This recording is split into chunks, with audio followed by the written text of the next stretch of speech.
Classic games. Everyone's going to have their own opinion about what games are and aren't classics, and as someone who's younger than your average retro game collector, I've played a lot of these games, and there are a lot of them that I've come out the other side not really feeling them. Generally, I can understand why they're considered classics, especially if they were, very innovative at the time. But going back to a lot of these games in modern day, they just don't hit the same, to be honest. So we're going to be going through a lot of those.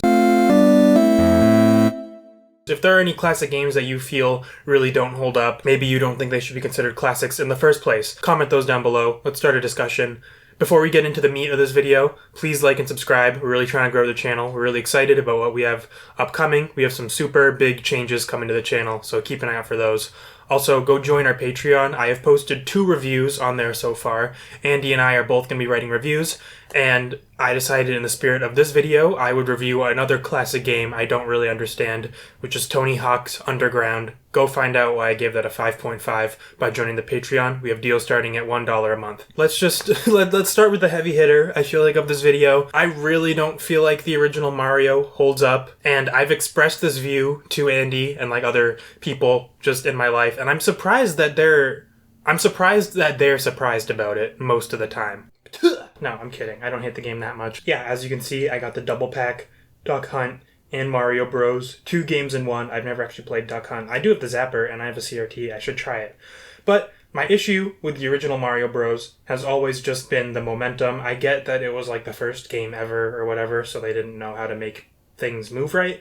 But Mario's momentum just feels so weird. It's hard to control him in any sort of precise way. But in Mario, it's you're the perfect combination of slidey and stiff when you jump. It just doesn't feel good to do. To be honest, I've never played all the way through the original Mario Bros. I've seen tons of the first couple levels and the last couple levels, because every time I've ever seen someone play it, they just use the pipes to skip to World 8-3 or whatever it is. And yeah, I get it. This game was revolutionary, and it changed the world, and Mario single-handedly saved the economy or whatever. But it's just not fun to go back to in modern day. I don't even know if that's that hot of a take. I've gotten pushback every time I've said it, though, which feels weird to me, because it is just subjectively Mario 3 is better in every way, pretty much. The American version of Mario 2 is a whole other game that is a little more interesting to me, because, there's a little more going on. But Mario, in the first one, just runs and jumps. The power-ups are not very exciting. And, you'd think with as long as Mario's been around, it would have some huge cosigns from popular media and stuff like that. But despite Mario being 40 years old at this point, there's never been a Travis Scott concert in a Mario game. And that's really my main issue with it. Yeah, I don't know. What do you guys think? Do you guys have fun in the modern day going back to Mario Bros? Because genuinely, I really don't. And there are other NES platformers that I like a lot more, like Ninja Gaiden or even Adventure Island. Stuff like that I feel holds up way better than Mario does. Next up is another franchise that's indisputably loved and super innovative and super impactful at the time. But going back to the older games, they don't do it for me at all. And that is Mortal Kombat. Alright, for this next game, I genuinely forgot that I sold all my copies of Mortal Kombat when I recorded that first part. So I'm just going to have a better fighting game up here. I'll have some gameplay that will be of the Genesis version, because that's the version I had in my head, and that's the version I've played of Mortal Kombat 2. I haven't really played much of Mortal Kombat 1, but, they're close enough. And yeah, I don't know. It's I'm not a fighting game person to begin with, but there's something uniquely uninteresting about Mortal Kombat to me. I genuinely like Virtua Fighter, I genuinely like Tekken, I genuinely like Soul Calibur. I'm not good at any of those games, let's be clear. I'm bad at all of them. I don't love Marvel vs. Capcom, but I can kind of get behind it. I get Street Fighter. But with Mortal Kombat, every time I play it, it feels like I'm just whacking a PNG with another PNG. And it's maybe it's a skill issue and I should know the combos better and then I'd get more out of it. But when the base gameplay is you just kind of punch the other person and then kind of stun lock them, and sometimes you jump, I don't know. It's not interesting. I think there's a reason that Tekken and other fighting games have stuck around more than Mortal Kombat into modern day. Once you kind of remove the shock value that they rip spines out and stuff, I just don't think there's that much underneath the surface with Mortal Kombat. Like I said, it really is an issue of just that base bread and butter, your punches, your kicks, The simple stuff that you do in this game to get by is not interesting or fun. Should I try out the new games? Like, would they maybe have would they maybe leave a better impression on me? From what I understand, most of the new games aren't that great. I think I've played a little bit of 10, maybe, was it? Whatever the one on the Xbox One was, that wasn't the most recent one. Whatever. I've played that one. I feel like people usually say that the modern Mortal Kombats are not that great. So, I don't think they're going to change anything for me. But yeah, the old ones definitely don't do it either. And now we're going to be moving up a generation to the N64, one of my favorite consoles of all time, and to one of my favorite series of all time, Pokemon. You might be shocked that there could be a Pokemon game on the N64 that I don't like, knowing just what you guys know about me and my tastes.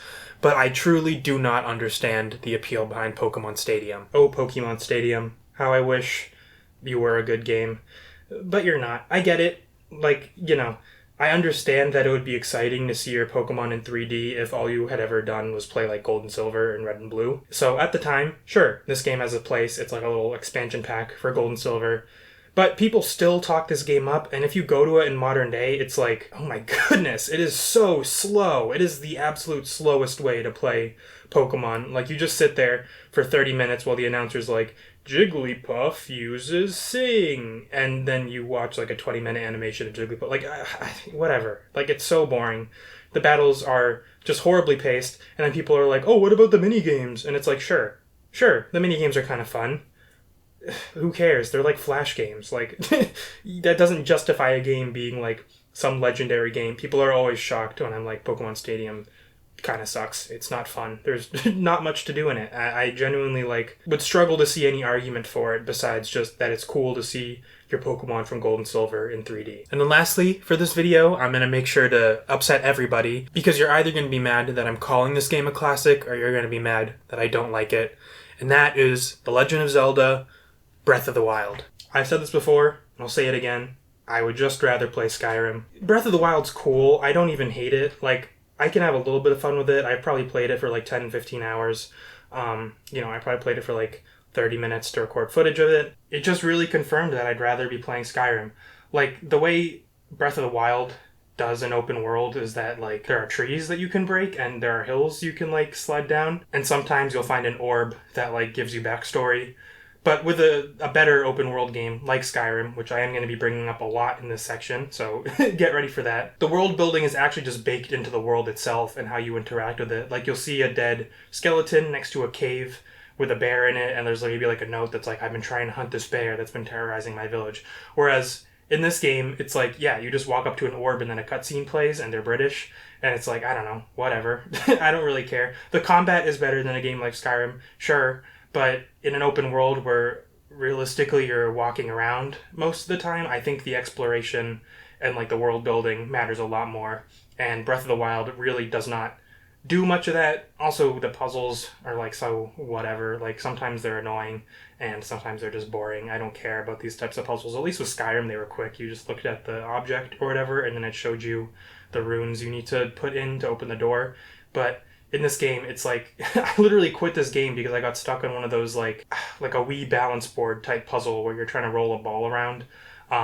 Super Monkey Ball, basically. And yeah, I don't know, I was it's just not worth it. I don't care about this game enough to keep playing. Item durability is stupid. That's so annoying that your items break. Something like Skyrim, a lot of what drives me in it also is the character creation and your progression as a character and investing in certain skill points. Breath of the Wild really has none of that. You kind of just whack people with sticks or throw sticks at them or shoot them with a bow, and that's all you do. And yeah, I don't know. Like I said, the combat's cool. It's nice that they tried an open world Zelda. I've never been a huge Zelda fan to begin with, so this game isn't really for me to begin with.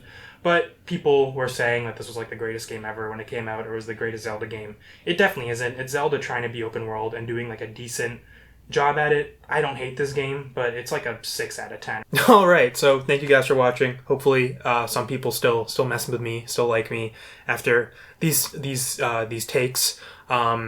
yeah, if you made it to the end, that means a lot. It really helps the channel. Like I said, please like and subscribe. Join the Patreon. The other review right now is for Time Stalkers, which is a game that I feel like got pretty bad reviews at the time that I really, really love. I gave it a 9.5 out of 10, so go see why I said that. We have a bunch more coming out on the Patreon. Stick around for more videos. The next video with me and Andy in it is going to be pretty different because we've made some big changes, and I'm very excited about them. So yeah, stick around for that, and thank you for watching.